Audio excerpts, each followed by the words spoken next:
आइए दोस्तों, स्वागत है आपका अनमोल डिफेंस एकेडमी में। हम पढ़ रहे हैं कक्षा 10 की फिजिक्स, जिसका आज पार्ट है 11। इस जो वीडियो है हमारी, इसमें देखेंगे हम कुछ न्यूमेरिकल, इम्पोर्टेंट न्यूमेरिकल हैं, उन्हें हम बात करेंगे। आइए, तो निम्न में कौन सा पदार्थ लेंस बनाने के लिए प्रयुक्त नहीं किया जा सकता, ये पहला क्वेश्चन है। क्वेश्चन नंबर कौन सा है? ये पहला, निम्न में कौन सा पदार्थ लेंस बनाने के लिए प्रयुक्त नहीं किया जा सकता। तो जैसा कि हमने लेंस की जो परिभाषा है वो पढ़ी थी, तो लेंस की क्या परिभाषा थी? लेंस ऐसी युक्ति को कहते हैं जिसके आर पार देखा जा सके, यानी पारदर्शी पदार्थों से बनी हुई युक्ति को हम लेंस कहते हैं।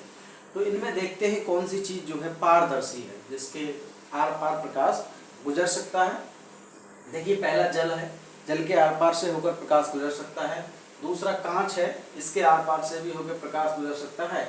तीसरा प्लास्टिक है, प्लास्टिक के आर पार से भी प्रकाश होकर गुजर जाएगा। चौथा है मिट्टी, मिट्टी के आर पार होकर प्रकाश जो है नहीं गुजर सकता, इसलिए मिट्टी क्या हो जाएगा? इसका सही आंसर क्या हो जाएगा? इसका मिट्टी हो जाएगा। यानी इन जो चारों ऑप्शन हैं, चारों ऑप्शन में से कौन सा पदार्थ लेंस बनाने के लिए प्रयोग नहीं किया जा सकता? क्वेश्चन को ध्यान से पढ़ेंगे, नहीं पूछा है, नहीं किया जा सकता, इसलिए कौन सा आंसर हो गया? इसका मिट्टी हो गया। दूसरा क्वेश्चन देखिए, किसी बिंब का अवतल दर्पण द्वारा, दर्पण कौन सा है? अवतल दर्पण है। किसी बिंब का अवतल दर्पण द्वारा बना प्रतिबिंब आभासी सीधा तथा बिंब से बड़ा पाया गया, वस्तु की स्थिति कहाँ होनी चाहिए? दर्पण कौन सा है? पहले तो अवतल दर्पण है, और प्रतिबिंब कौन सा है? आभासी सीधा तथा बिंब से बड़ा है।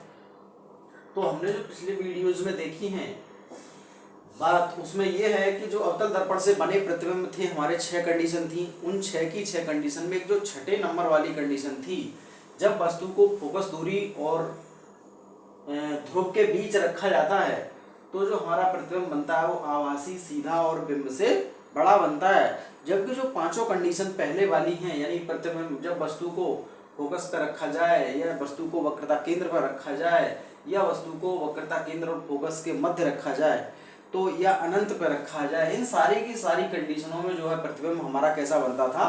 वास्तविक बनता था और उल्टा बनता था। अवतल दर्पण के केस में केवल एक ही छठी कंडीशन जो है, वो वस्तु को फोकस और मूल बिंदु के बीच अगर रखी जाएगी तो वस्तु का जो प्रतिबिंब है वो आभासी सीधा तथा बिंब से बड़ा आता है। तो क्लियर हो गया एक क्वेश्चन। इसका आंसर कौन सा हो? देखिए, मुख्य फोकस तथा वक्रता केंद्र के बीच, यानी फोकस तथा वक्रता केंद्र के बीच नहीं, क्योंकि यहाँ वास्तविक प्रतिबिंब प्राप्त होगा। वक्रता केंद्र पर वास्तविक प्रतिबिंब प्राप्त होगा। वक्रता केंद्र से परे, यानी वक्रता केंद्र से इधर, वक्रता केंद्र और अनंत के बीच में वस्तु रखी होगी, तब भी प्रतिबिंब कैसा प्राप्त होगा? वास्तविक प्राप्त होगा। लेकिन दर्पण के मुख्य फोकस तथा ध्रुव के बीच, दर्पण का जो मुख्य फोकस है ये तथा ध्रुव के बीच जब वस्तु रखी जाएगी तो इसका जो प्रतिबिंब है वो आभासी सीधा तथा बिंब से बड़ा पाया जाएगा। तो इसका आंसर कौन सा हो गया? इसका आंसर हो गया डी। क्लियर है बात? अब देखिए तीसरा क्वेश्चन, किसी बिंब का वास्तविक तथा समान साइज का प्रतिबिंब प्राप्त करने के लिए, तो कोई बिंब या वस्तु है, इस वस्तु का कैसा प्रतिबिंब प्राप्त करना है? वास्तविक तथा साइज कैसा है इसका? समान साइज का है। प्रतिबिंब प्राप्त करने के लिए बिंब को उत्तल लेंस, लेंस कौन सा है? उत्तल लेंस है, के सामने कहाँ रखें? तो ये अवतल लेंस और अवतल दर्पण और उत्तल लेंस थोड़ा थोड़ा मैच करते हैं। देखिए, इसमें भी कितनी कंडीशन आती हैं? इसमें भी जो उत्तल लेंस है इसमें 6 कंडीशन आती हैं। तो 6 की 6 कंडीशनों में जो लास्ट वाली कंडीशन है वो भी इसी तरीके की है। तो अब चूंकि प्रतिबिंब को हमें समान साइज का प्राप्त करना है, तो समान साइज का प्रतिबिंब जो 6 कंडीशन है उनमें कहाँ प्राप्त होता है? जब वस्तु को कहाँ रखा जाए? फोकस पर रखा जाए। तो वस्तु को फोकस पर रखेंगे तो फोकस पर समांतर अक्ष के, ये मुख्य अक्ष के समांतर चलने वाली किरणें फोकस से होकर गुजर जाएंगी, और वक्रता केंद्र से जाने वाली किरणें, ये जो है ध्रुव से या पोल से जाने वाली किरणें सीधी गुजर जाएंगी। तो जब वस्तु को फोकस पर रखा तो प्रतिबिंब समान साइज का 2f2 पर बन जाएगा। क्लियर है? तो इसमें अब देखेंगे ऑप्शन कहाँ है, यानी वस्तु को केवल हम जब फोकस पर रखते हैं तभी प्रतिबिंब हमारा समान साइज का बनता है। क्योंकि ये फोकस नंबर 1 है F1 और ये फोकस 2 है 2F1, ये दूनी दूरी पे है, या इसको C1 भी बोल सकते हैं हम, C1। ऐसे ये फोकस F2 है, इसको C2 बोल सकते हैं या 2F2 बोल सकते हैं। तो जब हम वस्तु को 2F1 पे रखेंगे तो हमारा प्रतिबिंब कहाँ बनेगा, 2F2 पे समान साइज का बनेगा, वास्तविक तथा उल्टा बनेगा। क्लियर है। तो लेंस के मुख्य फोकस पर, ये गलत बात है, लेंस के मुख्य फोकस पर नहीं, 2F1 पर, लेंस के मुख्य फोकस की दूनी दूरी पर रखना पड़ेगा हमें। फोकस दूरी के दोगुनी दूरी पर, ये बात सही है बिल्कुल, फोकस दूरी के दोगुनी दूरी पर हमें वस्तु को रखना पड़ेगा, तो प्रतिबिंब हमें 2F2 पर प्राप्त होगा। तो ये 3 क्वेश्चन क्लियर हैं।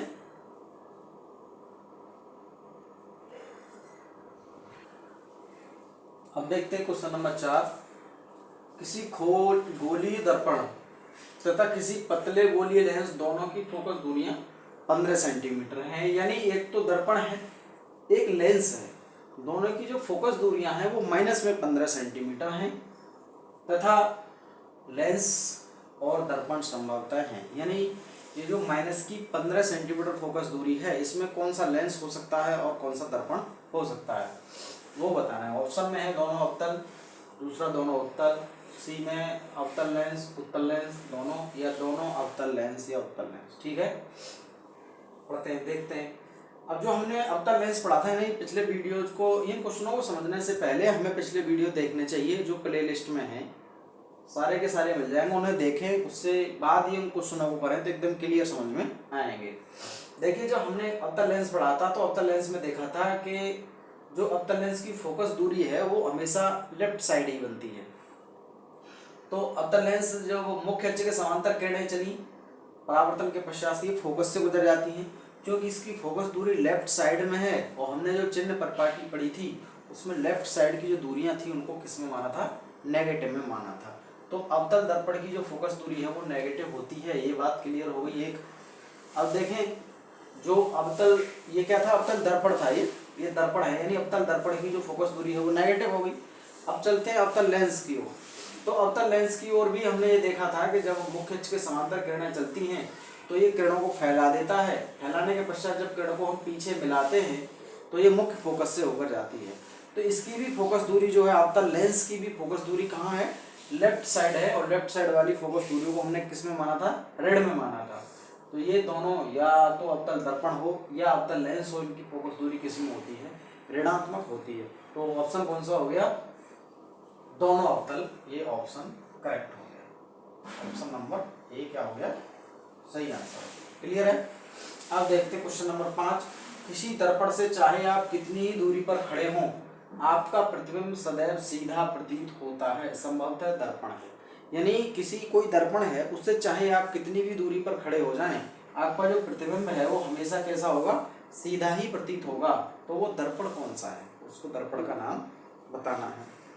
तो देखिए, एक ड्रेसिंग मिरर होता है, जो ड्रेसिंग जो मिरर होता है उसमें जब चेहरा को देखते हैं, अपने चेहरे को, तो उसमें प्रतिबिंब कैसा बनता है, सीधा बनता है। ऐसा नहीं होता पैर ऊपर हो जाए सिर नीचे हो जाए, उसमें हमेशा सिर ऊपर ही रहेगा, पैर नीचे रहेंगे, तो प्रतिबिंब कैसा बनता है, सीधा बनता है। और जब हमने उत्तल लेंस जब पढ़ा था, उत्तल लेंस की कितनी कंडीशन पढ़ी थी हमने, उत्तल दर्पण जब पढ़ा था हमने, तो उत्तल दर्पण में 2 कंडीशन बनी थी, और 2 ही कंडीशनों में जो प्रतिबिंब था वो आभासी और सीधा था।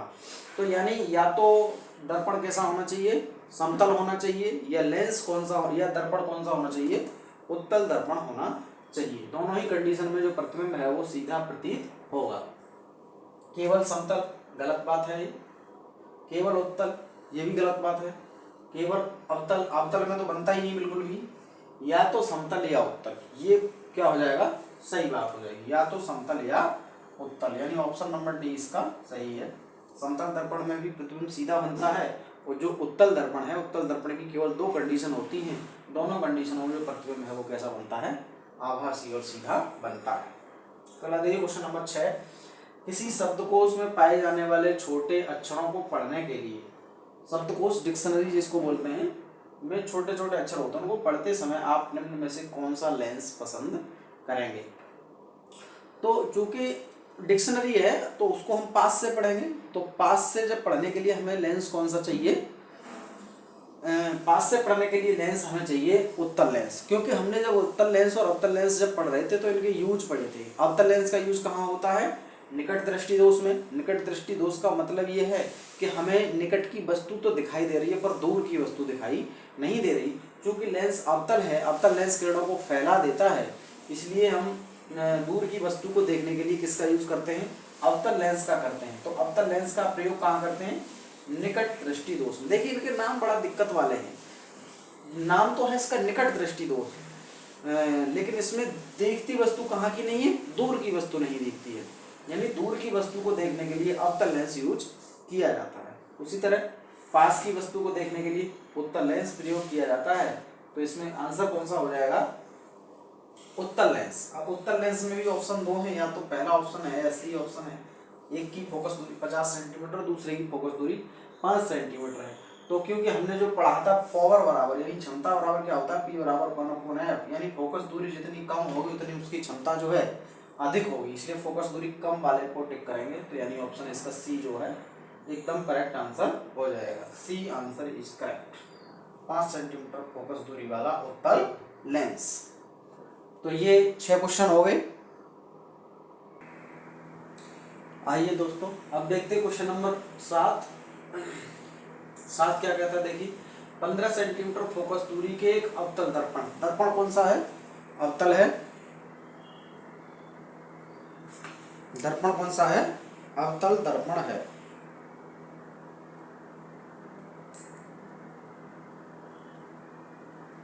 तो दर्पण कौन सा है? क्वेश्चन पढ़ते हैं 7वां फिर से।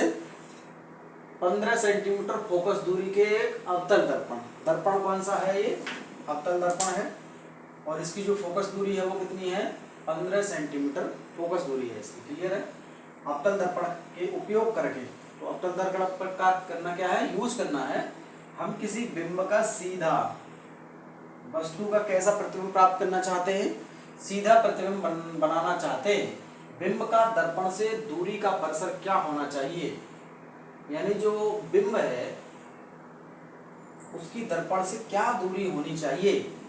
प्रतिबिंब की प्रकृति कैसी है? यानी प्रतिबिंब कैसी प्रकृति का? आभासी है या वास्तविक है? प्रतिबिंब बिंब से बड़ा है अथवा छोटा? इस स्थिति में प्रतिबिंब बनने का एक किरण आरेख बनाओ। तो यानी फिगर के द्वारा ये बताना है सब चीजों को कि प्रतिबिंब आभासी है या प्रतिबिंब वास्तविक है, प्रतिबिंब जो है वस्तु से छोटा है या बड़ा है, या प्रतिबिंब जो है दर्पण से कितनी दूरी पर बन रहा है। तो देखिए फिगर बनाते हैं। दर्पण कौन सा है? सबसे पहले अवतल दर्पण है, तो अवतल दर्पण बना लिया। ऑफ और अवतल, और ऑफ और अंदर की तरफ जिसका परावर्तक पृष्ठ होता है उसे हम अवतल दर्पण कहते हैं। तो प्रतिबिंब कैसा बनाना है? हमें सीधा बनाना है। तो अवतल दर्पण की 6 कंडीशन थी। 6 कंडीशन में जो छठी कंडीशन थी, यानी वस्तु को जब ध्रुव और फोकस दूरी के मध्य रखा जाता है तो जो वस्तु की जो प्रतिबिंब बनता है वो सीधा बनता है। तो देखिए हमने वस्तु को फोकस बिंदु और ये ध्रुव जो था इसके मध्य वस्तु को रख दिया, यानी फोकस दूरी इसकी 15 है। तो जो वस्तु की दूरी है दर्पण से वो 15 से कुछ कम रहेगी, क्योंकि फोकस दूरी 15 है और 15 से पहले ही वस्तु को रखना है, क्योंकि वस्तु को ध्रुव और फोकस दूरी के मध्य रखेंगे तभी प्रतिबिंब कैसा प्राप्त होगा? सीधा तथा आभासी प्राप्त होगा। तो देखिए मिल गया जवाब। बिंब का दर्पण से परिसर क्या होना चाहिए? तो बिंब जो है यानी वस्तु जो है दर्पण से कितनी दूरी पर है? 15 सेंटीमीटर से कम दूरी पर बनेगी, रखी जाएगी। और प्रतिबिंब की प्रकृति कैसी होगी? आभासी प्रकृति का है। प्रतिबिंब कैसा होगा? ये बड़ा होगा, यानी आभासी है, बड़ा है। क्लियर है? तो ये बात होगी इसकी। और जो बिंब की दर्पण से दूरी क्या होगी? वो 15 सेंटीमीटर से कम दूरी होगी। तो क्लियर है क्वेश्चन। अगला देखते हैं क्वेश्चन नंबर 8। निम्न स्थितियों में प्रयुक्त दर्पण का प्रकार बताओ। यानी जो स्थितियां हैं, जैसे किसी कार का आकृति यानी कार की जो हेडलाइट है, किसी वाहन का साइड यानी जो पीछे का रियर मिरर होता है उसमें किस दर्पण का यूज करते हैं, और सौर भट्टी है इनमें किसका यूज करते हैं। तो देखिए इनके कुछ कॉन्सेप्ट हैं जिनके आधार पर हम बताते हैं।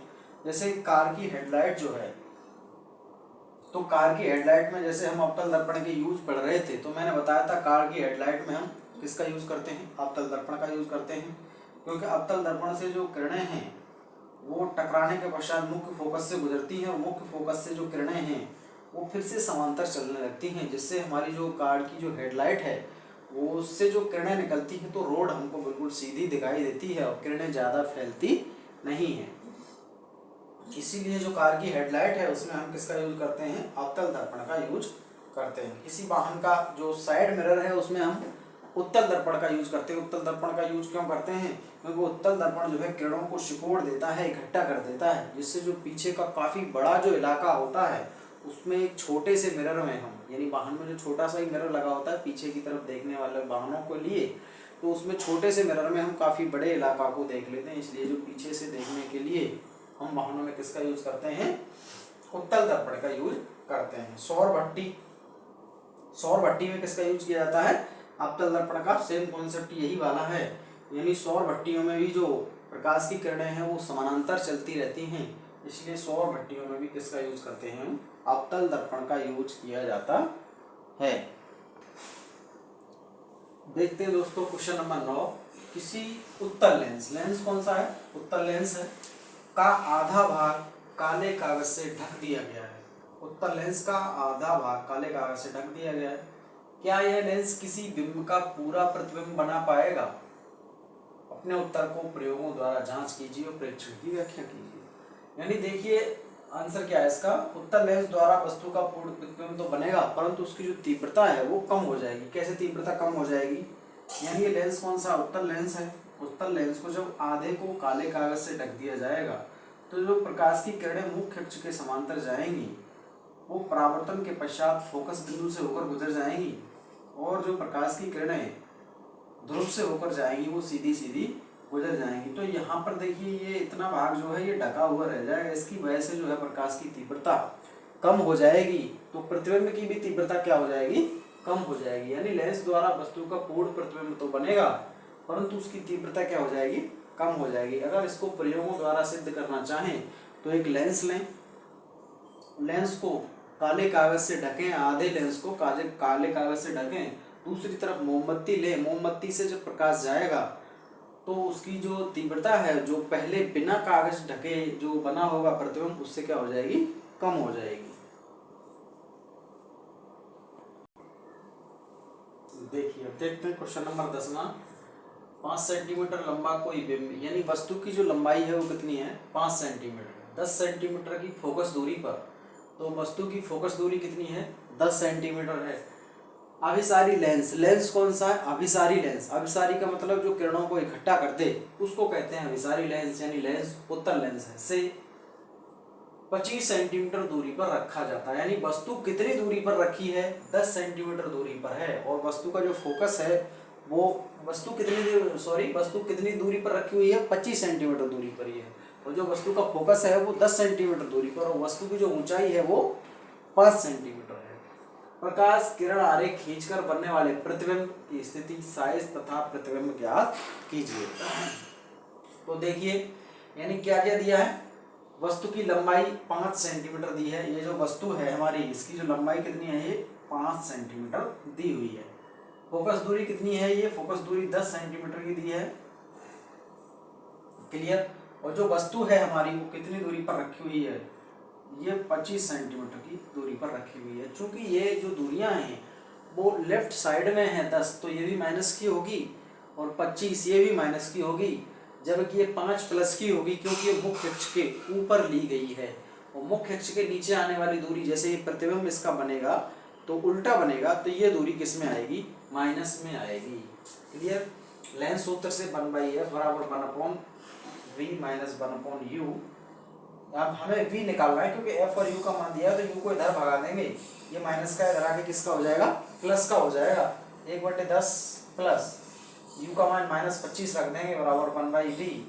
25 और 10 का एलसीएम 50 आ जाएगा, 10 पंजे 50, 25 दूनी 50, 1/v। 5 में से 2 गए 3/50, 1/v इसको पलट देंगे तो b बराबर 50/3। यानी जो प्रतिबिंब बनेगा वो 50/3 की दूरी पर बनेगा, लेंस से दूसरी तरफ बनेगा, क्योंकि राइट साइड की जो दूरियां थी वो प्लस में थी और प्रतिबिंब की दूरी भी किस में आई है, प्लस में आई हुई है। अब देखिए प्रतिबिंब की ऊंचाई h डैश हो तो आवर्धन हम जानते हैं m बराबर h डैश बाई h बराबर v बाई u से h डैश निकालना है तो इसको इधर क्रॉस गुणा कर देंगे v into H by you. v का मान 50/3 अभी निकाला था और h का मान 5 पहले पता है ये बटे 3 और u का मान कितना है, ये देखिए u का मान कितना है -25। 25 से काट देंगे 50 को, 2 बार कट गया, 5 दूनी 10/3 माइनस का है। माइनस का इसलिए है क्योंकि जो प्रतिबिंब है वो मुख्य अक्ष के नीचे बन रहा है। प्रतिबिंब की लंबाई 10/3 है तथा यह प्रतिबिंब वास्तविक प्रतिबिंब होगा क्योंकि उत्तल लेंस से बना हुआ है, इसलिए प्रतिबिंब कौन सा है, ये वास्तविक प्रतिबिंब होगा। क्लियर है क्वेश्चन?